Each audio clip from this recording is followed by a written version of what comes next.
প্রস্তুতি চলছে জোর কদমে, কোমর বেঁধে ময়দানে নামছে টিএমসি। 2026 সালের বিধানসভা নির্বাচনের জন্য প্রস্তুতি নিচ্ছে তৃণমূল কংগ্রেস এবং বেশ কয়েকটি গুরুত্বপূর্ণ বিষয়ের উপর মনোনিবেশ করছে। উন্নয়নমূলক কাজ একটি প্রধান ক্ষেত্র। তৃণমূল কংগ্রেস ভোটারদের মন জয় করার জন্য এই অঞ্চলে তাদের সাফল্য তুলে ধরেছে।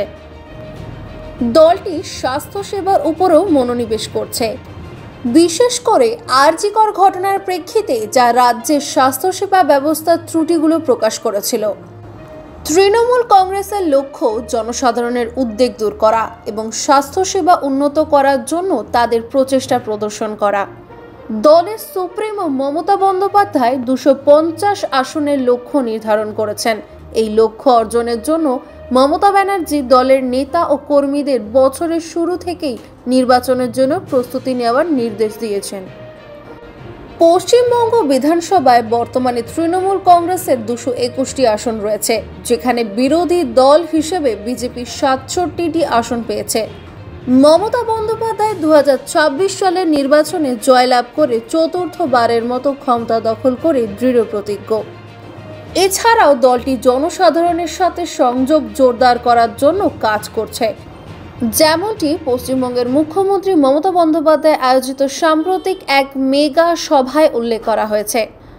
সভায় বর্তমান নেতাদের পারফরমেন্স মূল্যায়ন এবং ভোটারদের মধ্যে বৈষম্যের মতো বিষয়গুলি সমাধানের গুরুত্বের উপর জোর দেওয়া হয়েছে, যাতে একটি শক্তিশালী রাজনৈতিক উপস্থিতি নিশ্চিত করা যায়। সামগ্রিকভাবে তৃণমূল কংগ্রেস আসন্ন বিধানসভা নির্বাচনে উন্নয়নমূলক কাজ, স্বাস্থ্যসেবা এবং জনসাধারণের কাছে পৌঁছানোর উপর জোর দিয়ে বহুমুখী দৃষ্টিভঙ্গি গ্রহণ করছে। আসন্ন নির্বাচনের কৌশল নির্ধারণের জন্য মমতা বন্দ্যোপাধ্যায় 27 ফেব্রুয়ারি দলীয় নেতা ও কর্মীদের সাথে একটি বৈঠক ডেকেছেন। বৈঠকে বড় ধরনের সাংগঠনিক পরিবর্তন নিয়ে আলোচনা করা হবে এবং দলের নির্বাচনী কৌশলের রূপরেখা তৈরি করা হবে।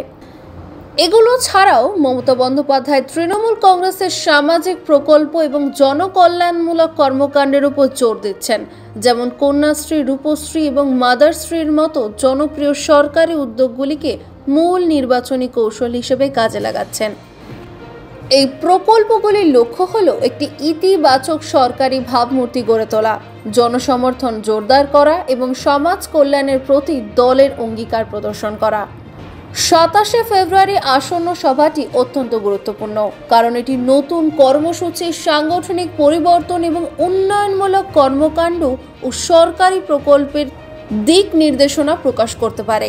এই সমাবেশে দলীয় ঐক্য, জনসংযোগ এবং কর্মীদের মধ্যে শৃঙ্খলার উপর জোর দেওয়া হবে বলে আশা করা হচ্ছে।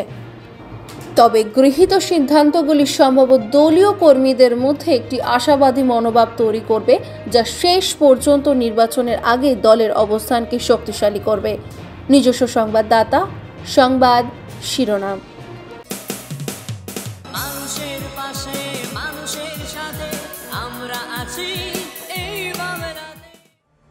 আপনারা দেখছেন সংবাদ শিরোনাম।